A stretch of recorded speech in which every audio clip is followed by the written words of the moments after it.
Hello, everybody. All right. Happy Sunday. I know it's a little bit of an off day, and I normally have my Sundays totally reserved for like weekly planning and stuff, but I really wanted to give this talk, especially since we've had a few new members join who are hypermobile or believe they might be. And it ties in so perfectly with everything that we've been talking about all month in March Movement Month. And I wanted to really address this because when you are very flexible, and I'm going to say that because it really is a spectrum. We'll talk about that here in a sec. It is a spectrum that you can be on. It's normal. It's a natural thing, hypermobility, kind of like in a sense, because it was first described way back in the time of the ancient Greeks.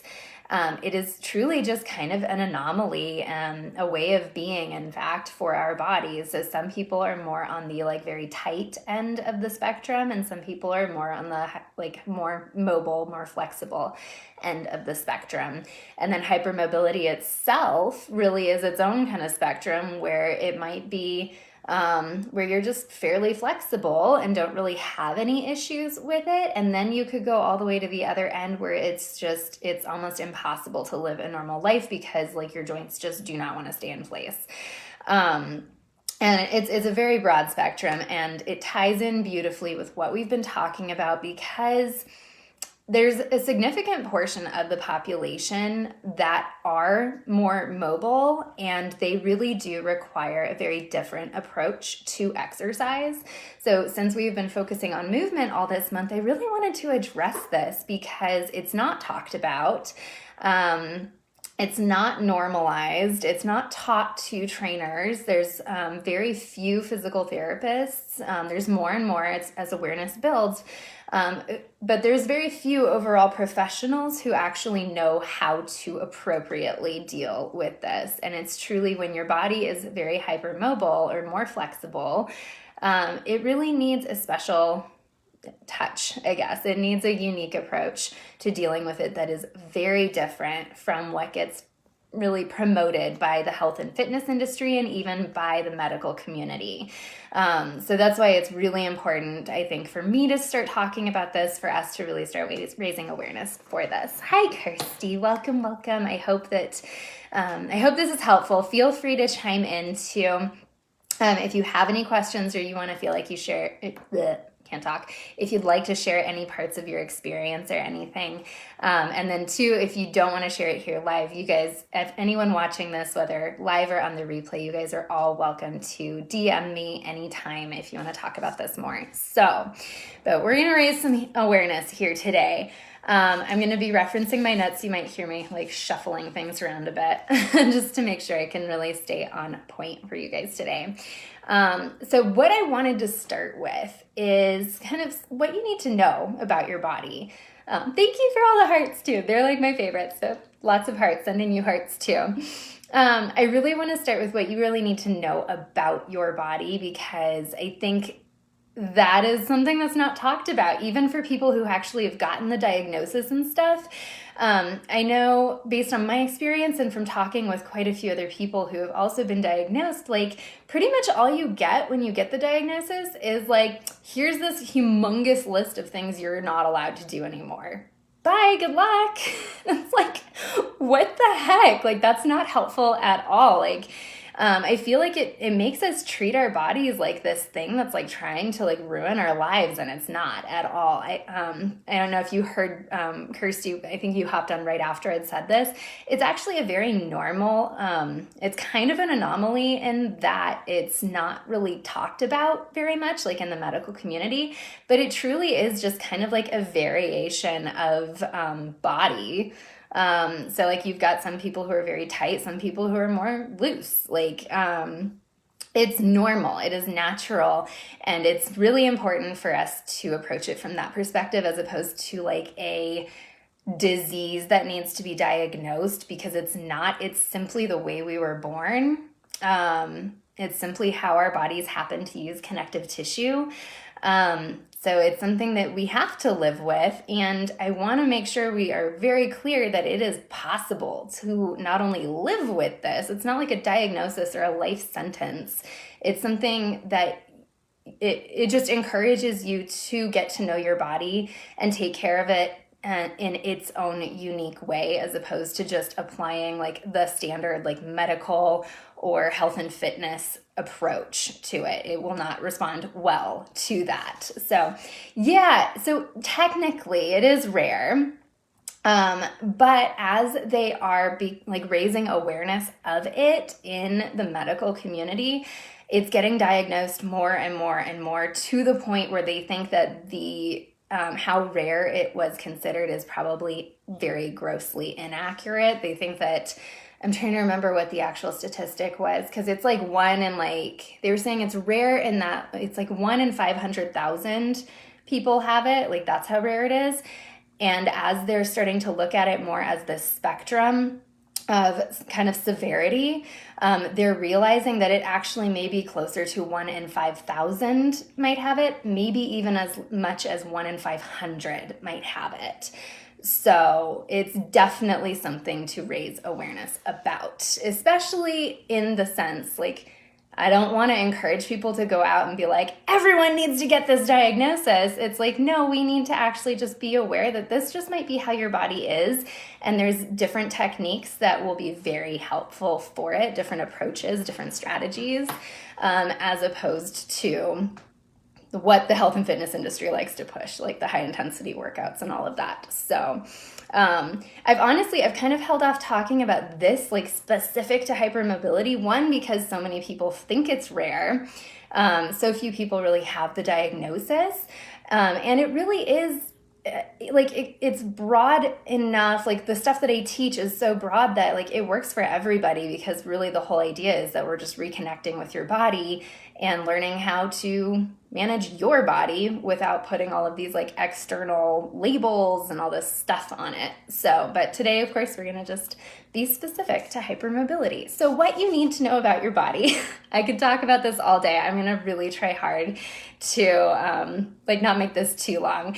So we're going to try to really focus just in on exercise, because oh gosh, this is such a big thing, and like it affects the body in so many ways. So let's just briefly talk about that. So what is hypermobility? I think it basically hinted at that already. For anyone who doesn't know, hypermobility is where you're just on the more flexible end of the spectrum of, normal body flexibility. Like some people are really tight, some people are really loose. The thing to know about hypermobility is it can manifest in a way that is very detrimental. A lot of people, kind of like the most obvious one, excuse me, is where people's joints like pop out of place. And those, especially when it keeps happening over and over, those are the ones that are kind of the easiest to diagnose. But then there's just a huge variety in how this manifests for people. So quite literally what it is, medically speaking, is our bodies use collagen in a slightly different way from people who are more tight.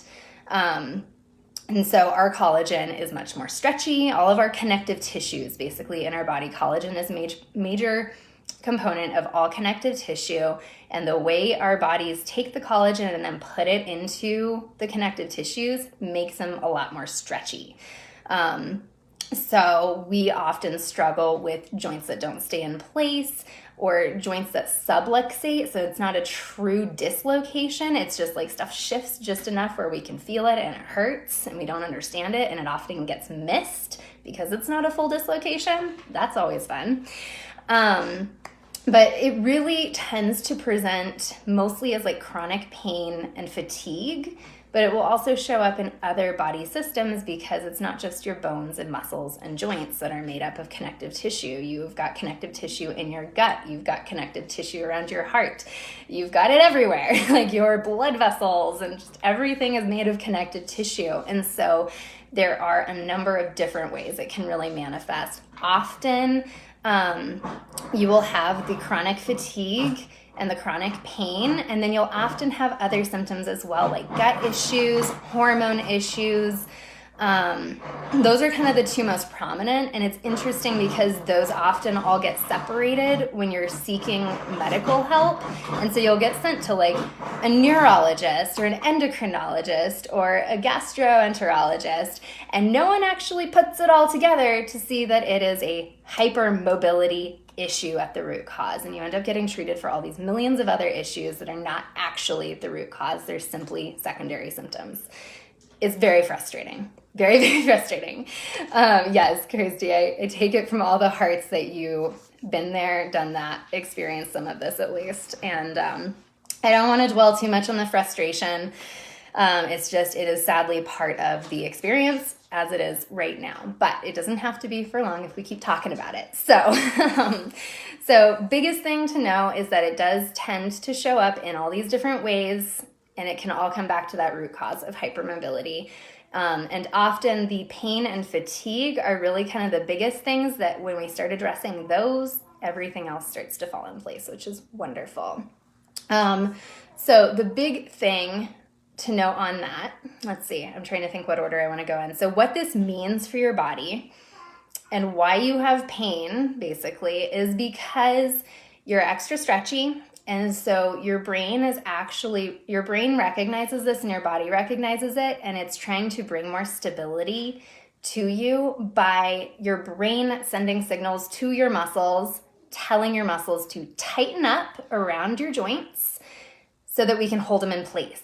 Yeah, it could definitely show up as restless legs for sure. Yeah, and it's so interesting because like the pain patterns manifest in totally different ways for every person. It's really, like, I hate to say fascinating because like we're not like a medical experiment, but it's fascinating. So like as a coach for me, I'm always so curious to see how it's really manifesting like for clients and stuff.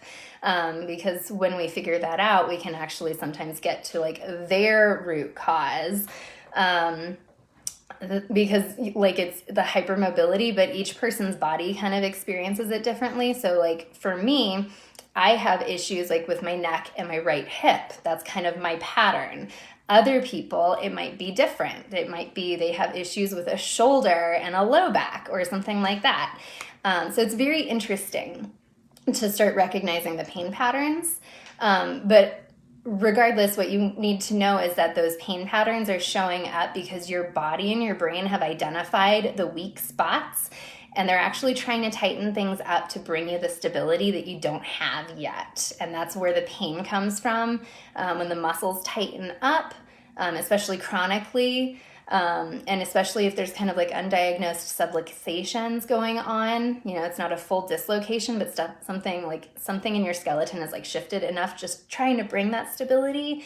That is what really triggers a lot of the pain. And of course, when you are dealing with constant pain, whether it's low level or high level, like you could be at like a 1 or 2 out of 10 on the pain scale, with 10 being like the worst pain you've ever experienced. But if you live at that level constantly, you're going to be tired all the time because your body's dealing with a lot internally.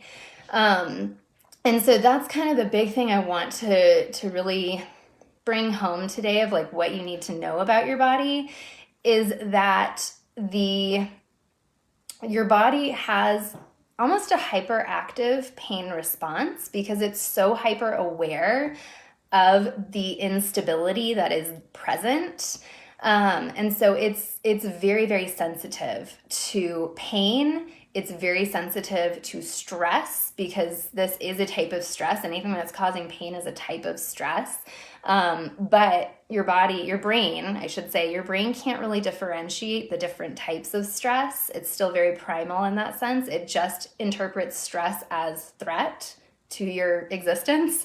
And so you're very sensitive to all kinds of stress, which can also lead more into the fatigue and more into the pain. And so it's just this like nasty feedback loop. Yes. Yeah. Yeah. I'm checking up on your comments because I can't talk and read at the same time. Yes. So yes. Yeah. It's the fascinating thing. I'm going to use that word a lot, I think, because it really is. I felt like my whole life was like building to figuring this stuff out. But what's so interesting is that it really is this whole feedback loop of like hypermobility leads to the tightness, the tightening, leads to the chronic stress, leads to the pain, the fatigue, all of it. And it just turns into this whole feedback loop. And ultimately, it truly is because you are loose, even though it doesn't feel like it, right? Because then, like, now your muscles are tightening up. So the things to keep in mind are that your body is on high alert at all times because of this, which makes you very sensitive to stress. And it also leads to a hyperactive pain response where even like the littlest thing can feel like incredible amounts of pain. And it's a very weird, I don't know if catch-22 is the right thing. It's weird because like technically we actually have an incredibly high pain tolerance because we've lived in pain, like at this low level pain for so long. But then, your body is actually hyper reactive to pain where like certain things will trigger pain where normally like anyone else who's not dealing with it might be able to just ignore it. It's weird. But yeah, so just keep in mind that you're highly sensitive to all kinds of stress. And this is actually like, this blew my mind when I found this out. Another way, I mentioned how the people who tend to dislocate a lot, they're kind of the first ones who really get the diagnosis because it's so obvious.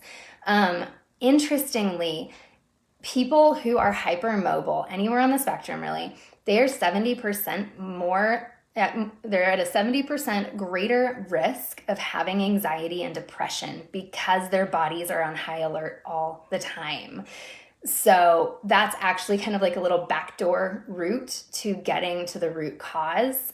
So a lot of people, there was a really interesting research study where they went through and people who were being treated for anxiety and depression, especially like within clinics, they went through and screened all of them for hypermobility, and it was like almost 100% of them had it and had never been diagnosed. And so when they were able to start treating that, like the physical issues, they finally started responding to treatments for anxiety and depression. So it's just like everything's connected. It is so important to like be aware of this stuff and talk about it and share it. So yeah, Kirsty, right? That's like, I think all of us, like when we find each other and we start talking about this and we start learning this stuff, we're like, oh my gosh, like I finally have all the answers I've been looking for my entire life, right? So it's like, you're not alone. You're not alone, and there's an answer, and it is not that you are crazy. So I wanted to briefly mention the idea of like, do you even need to get a diagnosis? Because especially if you are not one of those obvious presentations of like constant dislocations, it can be flipping hard to get a diagnosis, and you can go through so much frustration and gaslighting and just awful experience after awful experience trying to get a diagnosis and a professional who will actually listen to you. So I think you can tell where I'm going with this. You don't have to go through that just to get diagnosed. You can absolutely start managing it if you suspect that you have this. Like if what I'm saying, like you said, Kirsty, if you're like, this is me, you are talking about me, you do not have to get a diagnosis in order to start making these changes to take care of your body the way it needs to be taken care of. That being said, if you are having like severe issues, like constant dislocations, things are just totally out of control, like you can't even work, it could be in your best interest to get the diagnosis so that you can actually get the care that you need. But again, I think especially with this, it's so important to remind each other that the ability to take care of ourselves is not dependent on a professional outside of us who's willing to give us the diagnosis or who has the experience to be able to help us. It absolutely can start with us. So the stuff I'm going to share today will help you get started, and I am going to share some resources so to give you an idea of kind of what direction to go, feel free to reach out to me in the DMs if you want, or drop the comments in here. But if you need some help figuring out what the next step is for you, whether it is seeking a diagnosis, getting in touch with the right professionals, getting support from me, or just doing it yourself, like, let me know and we can talk you through figuring that out. So let's see.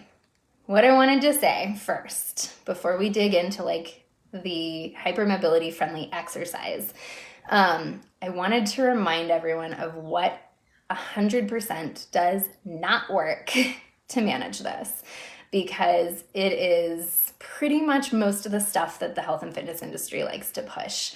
So obviously, like, those intense workouts, they don't work. They make it worse. They're also often high impact, which can be very dangerous, of course, to these loose joints. Any fast-paced workouts that encourage you to just like push through and do it as quickly as you can, those don't help, because hypermobile people actually have a harder time with body awareness. So we tend to be seen as very clumsy. Raise your hand. That was me. Like, no one could figure out why I was such a klutz. There's actually a documentation of people with hypermobility having a severely decreased amount of proprioception, that body awareness of where you are in space. So, any workouts that encourage you just to push through and do it as fast as you can do not promote body awareness, and therefore make it very risky and more likely that you're going to get injured. Even standard strength training doesn't really help this, because in my experience, I'm going to try not to get too nerdy on you guys. But basically, standard strength training starts you at a level that's too high for where your bones and joints and muscles really need to be started at. It starts you kind of working on stuff that's not really helpful. It's like, if you think of the core, this is like one of my favorite things, and what we'll talk about here in a sec is like, we start with really core training when we're managing hypermobility. So you've got all of the core muscles, and think of them as building from the inside out, right, around your spine, because the whole point of the core is to like stabilize your spine. So you have layers and layers and layers of muscles that go from your spine all the way out to what you actually see on the outside, your abs, right? And standard strength training really just focuses on those outside muscles. And it's very focused on like building the body that you want, right? So that it looks the way you want it to look. And it doesn't really focus on those inside muscles, those deep muscles that are actually mostly involved in stabilizing your body. And so the standard strength training really doesn't work because it doesn't address the stabilization muscles. And those are the muscles that we have to start with in order to help you live with hypermobility. So most often what I'll see with hypermobile people who are trying to apply the standard strength training approaches, and this even includes if you have seen a physical therapist for this sort of thing who's not necessarily super aware of hypermobility, standard strength training and standard physical therapy practices are very, very similar. This is not to discount physical therapists at all. They were life-changing for me. But they have a different approach towards it, which is very much like, you do this exercise for, say, 10 reps, and then after a week or two, they increase the weight and increase the weight and increase the weight, and we keep doing this. And what happens with hypermobile people is eventually you get to a point where your body can no longer compensate for the lack of stabilization muscles, and you simply cannot add more weight, or you have an injury or a flare-up of pain, and it sets you back. And that is a cycle that most people with hypermobility will end up going through. And it's really, really frustrating. I've been there. I did that for most of my adult life. And it's because those deep stabilizers have not been addressed. So that's my long-winded explanation of why standard strength training and standard physical therapy also 100% don't work for hypermobile bodies. The last thing I want to mention is that stretching does not work. It doesn't work. And I know, like, I get so much resistance from people on this because they're like, but it helps me feel better. Stretching does this fun thing with your muscles where it actually triggers a relaxation response that triggers your brain, that sends out those nice little dopamine chemicals, the feel-good chemicals. So when you are stretching, it will feel good. And most people will notice, they're like, oh, but I feel so much better after I do it. And I'm like, yeah, but how long does that last? And generally they're like, well, it lasts for like 30 minutes and then I'm back to being in pain again. And it's because of it, all it did was release those feel-good chemicals temporarily, but it didn't actually get to the root of the problem. It actually reversed all the hard work that your brain and your muscles have been doing to stabilize. So stretching, I will say, so I do stretch. I am hypermobile and I do stretch. It's got a time and a place, but it's not during the initial stages of management. Mm-hmm. Sorry, I always start coughing after I've been talking for a while, so sorry. All right, so now that we know it doesn't work, let's talk about what does work. One more sip, hang on. Yeah, and Kirsty, I'm with you. Like, it does. It feels so good. And I was doing the same thing before I figured out I had hypermobility and started actually managing it. I was doing a ton of yoga and I thought it was so cool because I could do like all these crazy yoga poses and stretches and people were like, whoa, like that's so crazy. But it made it worse in the long run, unfortunately. So what does work? I'm going to say it again. Today, we're just going to focus on exercise because this is a monstrous topic and there's a bajillion different things that we can do to really manage it depending on how it's manifesting for you. So today, I want to just focus on exercise. I'm going to share the exact strategy that I use, like specifically what strength training looks like that's different from standard strength training. Oh, stretching your neck. Interesting. Ooh. Okay. I think I actually have something already put together for that, that I'll send you. I have to find it and make sure, and I'll probably just add it to the group and tag you in it, but it's basically and this is all for all strength training for hypermobility friendly exercise. You want to find this balance between strength training, like actually strengthening, and improving your flexibility, like maintaining the flexibility, I should say, that you have. You really, like, the whole purpose of strength training with hypermobility is to get to the point where your muscles have the strength to work with your natural range of motion. I hope that one makes sense. So we, as hypermobile people, we have a greater range of motion in our joints than most people do. And the ultimate goal is to build up the strength and endurance in our muscles that allow us to safely move within that range of motion. Contortionists are a great example. Any contortionist you see is hypermobile. Most of them have the full-blown hypermobile Ehlers-Danlos Syndrome, which is like the clinical diagnosis of it. But they do so much training and strength that they can safely move within their full range of motion. And it's just mind-blowing, right? There's actually, I'll have to find it, there is a great interview with a contortionist with Cirque du Soleil who did get diagnosed with hypermobile Ehlers-Danlos Syndrome, but because she had joined the circus, she decided when she was like 5 years old that she wanted to be a contortionist in the circus. Like, she just knew that's what her body was meant for.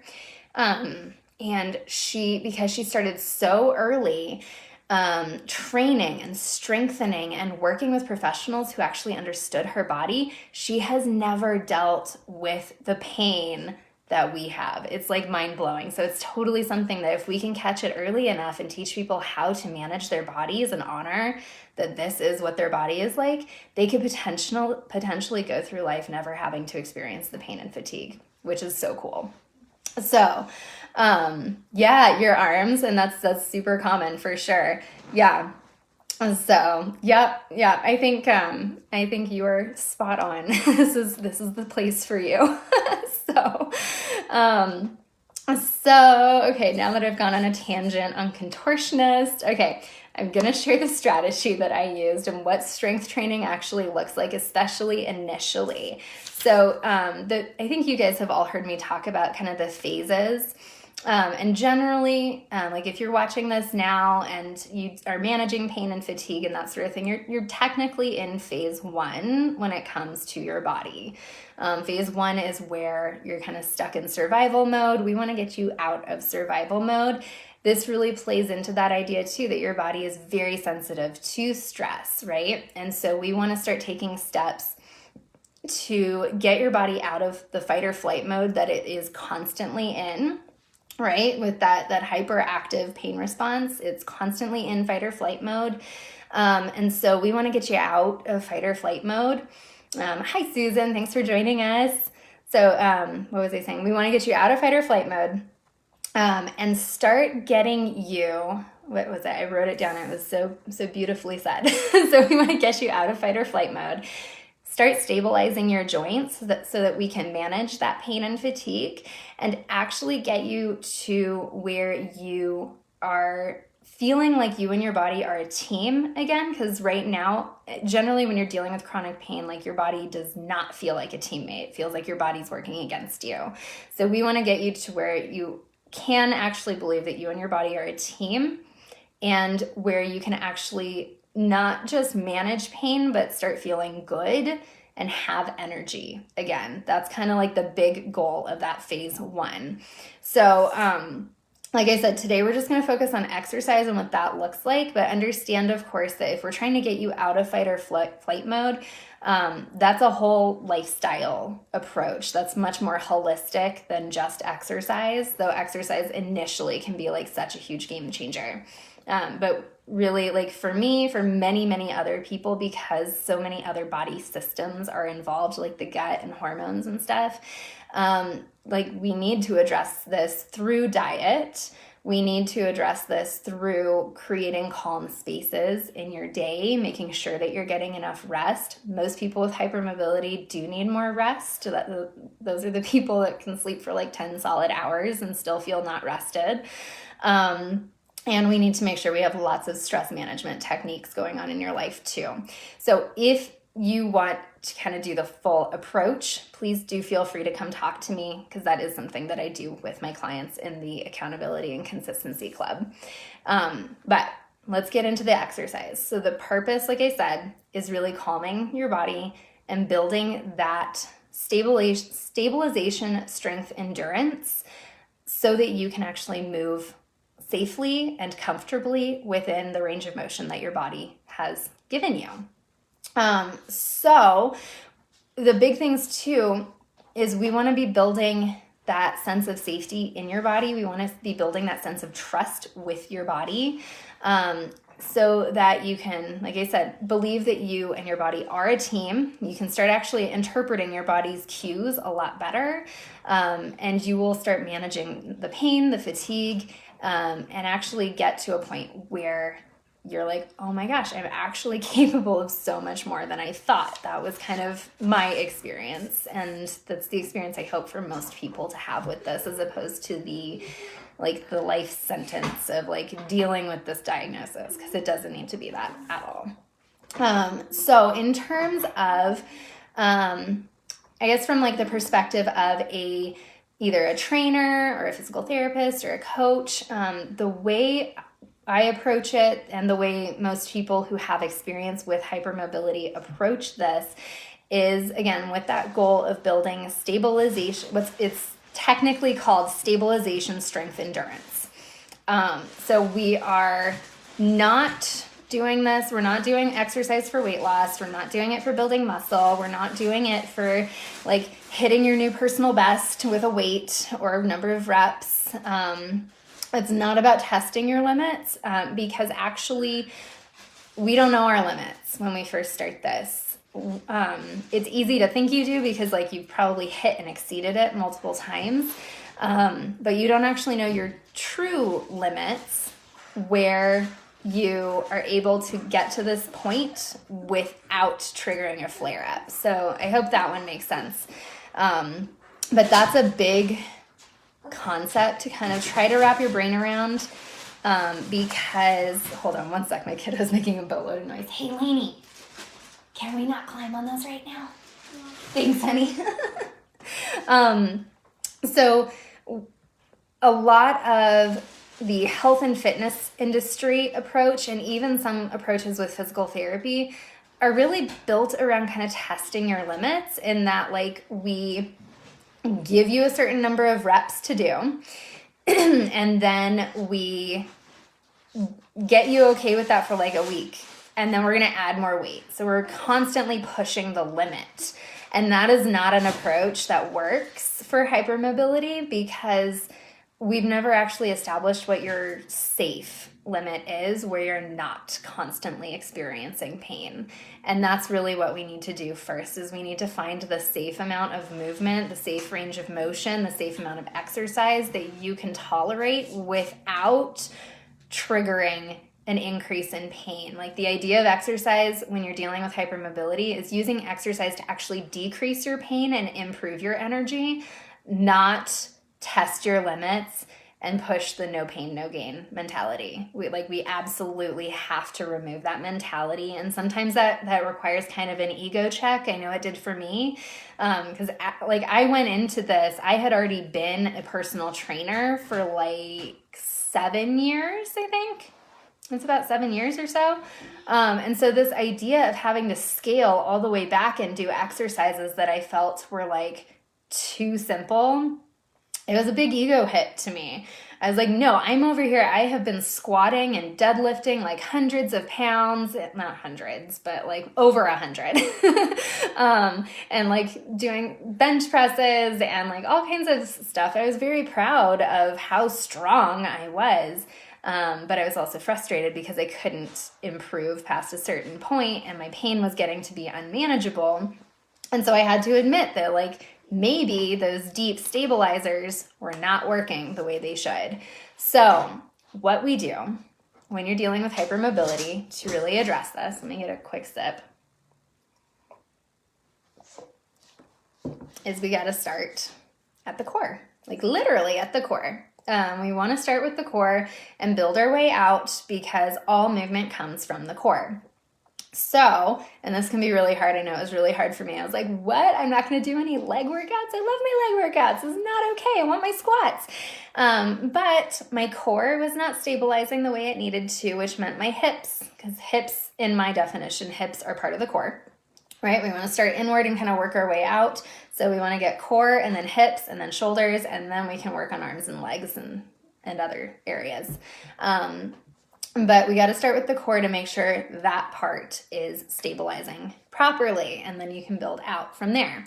So you're not going to go do squat, or you're not going to do like sit-ups, you're not going to do planks. And I'm actually going to walk you through really quick the very first exercise that you can start with. This is one that's going to start engaging the deeper core stabilizers, and you can do it just sitting here, and I will add a link to it's like almost an hour long core training that I did.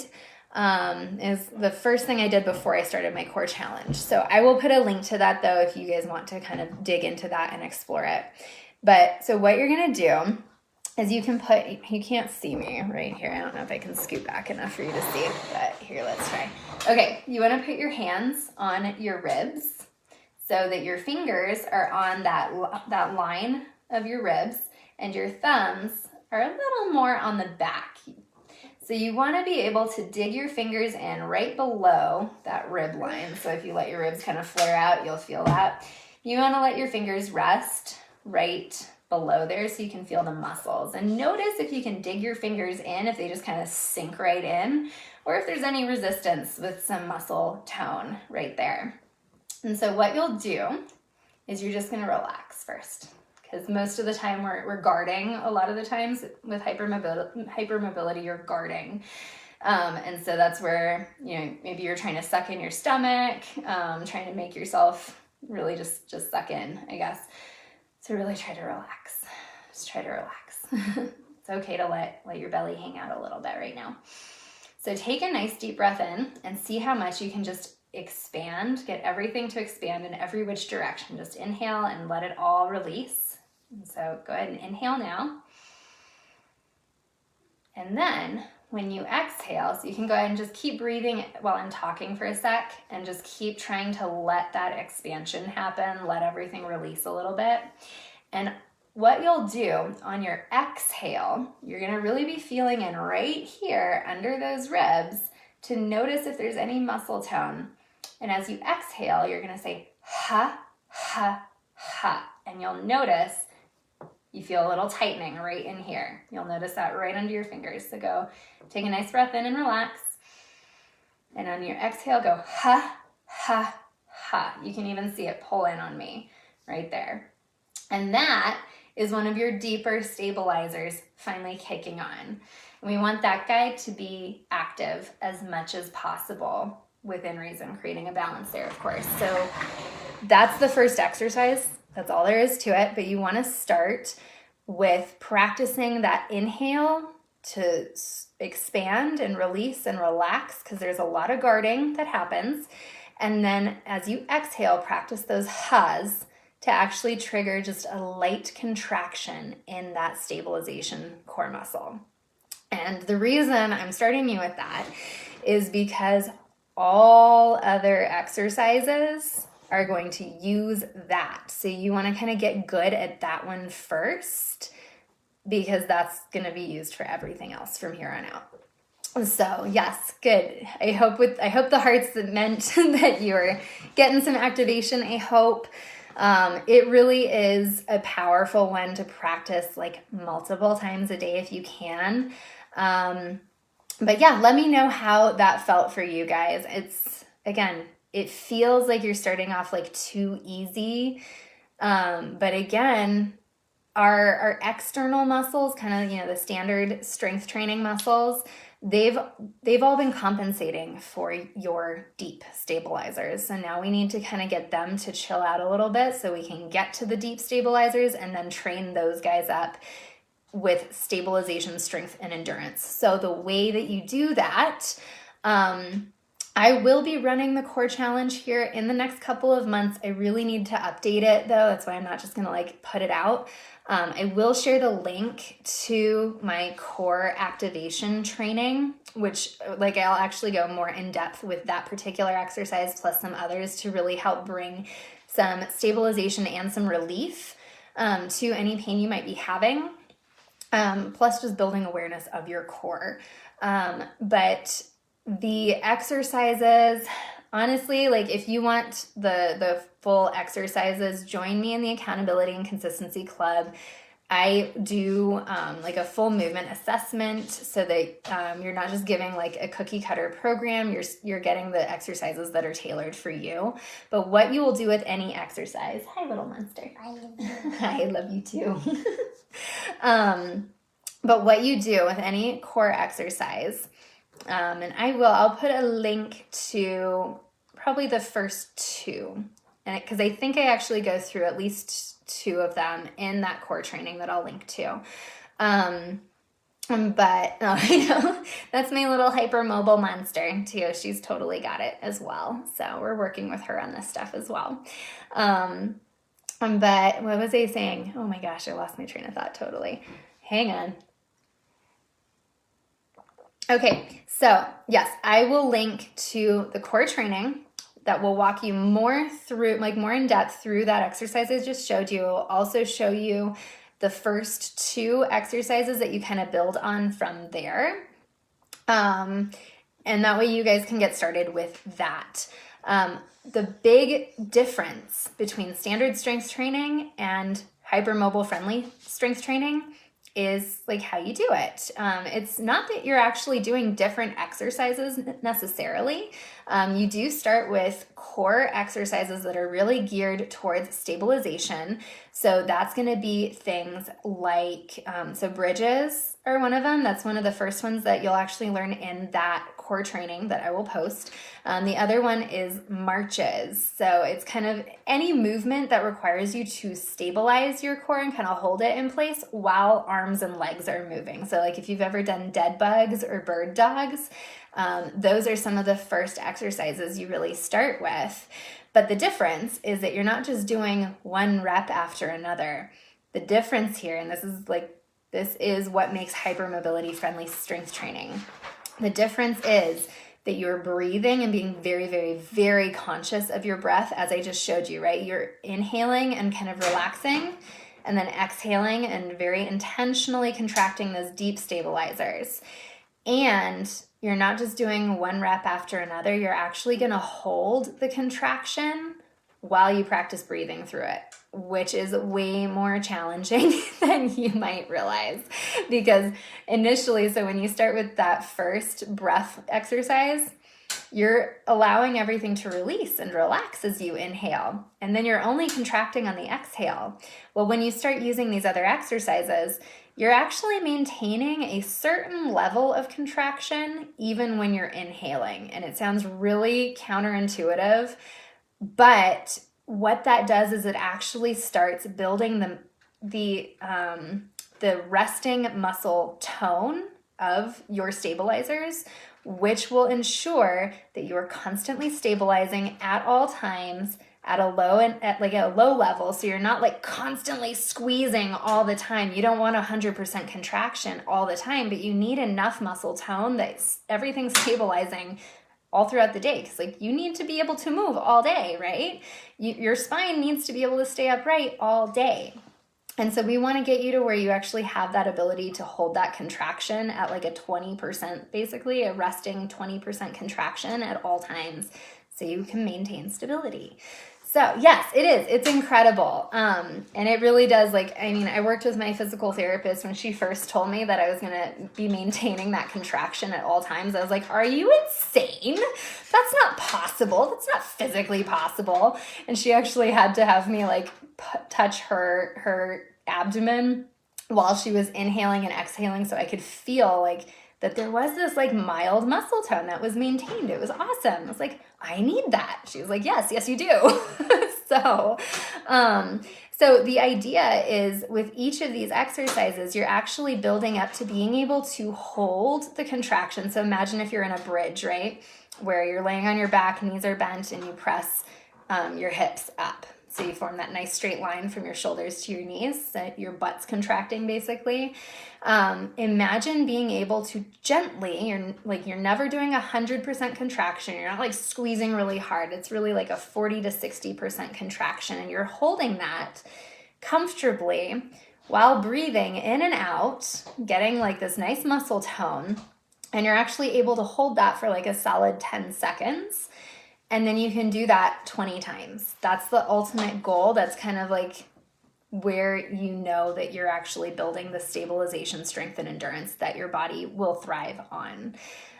So that's for me, anytime I'm wanting to progress my exercises, that's kind of the benchmark that I have to hit before I can progress. I have to be able to do 20 repetitions with a 10-second hold, with my body weight and doing it comfortably without creating more pain. And then I can advance to the next level, or to adding weights in or bands or something. So that's what the strength training looks like for hypermobility friendly exercise. It's very slow. It's very intentional. You're really taking that time to build that body awareness, that poor proprioception that we kind of have naturally because we're so stretchy. There's a lot of time spent building an increased body awareness. There's a lot of time spent creating a very nice balance between stress and stress relief. There's a lot of emphasis on using your breath initially to really relieve the stress and relieve the pain in your body, while striking a balance between strengthening your muscles while allowing your natural flexibility to shine. So yes, you're welcome. I'm so glad that this is helpful for you. So I've been talking for almost an hour here, guys. So I'm sorry. I really wanted to keep this a bit shorter, but it's so important. So I'm trying to think if there's anything else that I really wanted to share, because I think the next step really is posting that video I had done on building your core awareness, and letting you guys kind of play with that and start experimenting with it. So yeah, I will get that link up here when I'm done. And yeah, okay, being at the gym and being told to relax your shoulders. Yeah. You can always thank your brain and your body. It's trying to tighten things up. It's trying to help you. But yeah, so it's like relaxing that's not gonna help, actually. So the core training that I will post, that's actually going to help. Because it'll show you how to start relaxing with counterbalancing it with the strength. Because that's kind of the idea here, is that, like, yes, in a sense, we do want to relieve the tightness that's going on in your muscles, that it's the reflex that your brain has where it's trying to bring stability for you. But we actually do want to be able to release that, because that's triggering a lot of your pain and fatigue. But we can't just release it without also strengthening all of the other muscles to make sure that they're maintaining the tone and stabilization that are required for your body. So that's where I mentioned that, like, stretching does have its time and place. But initially, like, I use standard stretches now as part of my cool down, but I don't hold them for very long. And to be honest, for the first probably 3 to 6 months of my like kind of hypermobility recovery training, we only used the strength exercises I just described, where you're holding it in a position where it's fairly comfortable. Like, you might start to feel some fatigue in the muscles after a few reps, but where you're able to hold it and breathe fully, like full inhale, full exhale, while getting that contraction going. And the big thing I want to leave you guys with too is, I mentioned how we're not trying to test your limits. So it's actually really important to start by doing way, way less than you think you can. So what I started with, what my clients start with, is just doing a few reps, like maybe 3 to 5, depending on where they're at physically. Sometimes we can start with 10, but the idea is that you stop as soon as you start feeling that burning in your muscles, where you're like, oh, I know my muscles are working. You stop right there. And ideally, so like our first session, we kind of find where that point is. And then after that, we actually stop before that, because we want to find your real limit, not your limit that's going to trigger a pain flare up. So you really just start with a few reps, practicing being able to do this while breathing fully and holding it for a little bit. And from there, we steadily start building up to hit that 20 reps with 10-second holds for all of them. So I hope that's helpful. So really keep in mind, I can tag you guys too in the video I did on easing back into exercise, where I really go over a lot of those principles a lot more. So let me know, say me in the comments if you want me to tag you in that one, and I go more into those ideas of really how to ease into the strength training aspect of things. But yeah, so I'm gonna let's see, I'll get that video posted. I wanted to share quickly a couple resources that are very, very helpful, because there is a time and a place where I can help, and then there's a time and a place where you might need someone who can, like, actually lay hands on you in person. Yes, I will get you guys tagged in that then. So this is the big one. It's living life to the fullest with Ehlers-Danlos Syndrome. My physical therapist and I actually took a lot of the exercises that this book teaches, but we actually had to tweak it because this book was written by a physical therapist who specializes in hypermobility. He has done gobs of research. He's pretty much like the only one out there doing just boatloads of research on how to manage this, especially without like surgery and medications and stuff. So it's a really powerful book, especially if you suspect that you have a lot of subluxations, which is when you would need a physical therapist or physiotherapist who can manually, gently get things back into place. This book is super helpful and truly all you need. You can get any physical therapist. They don't have to specialize in hypermobility. That's always a bonus.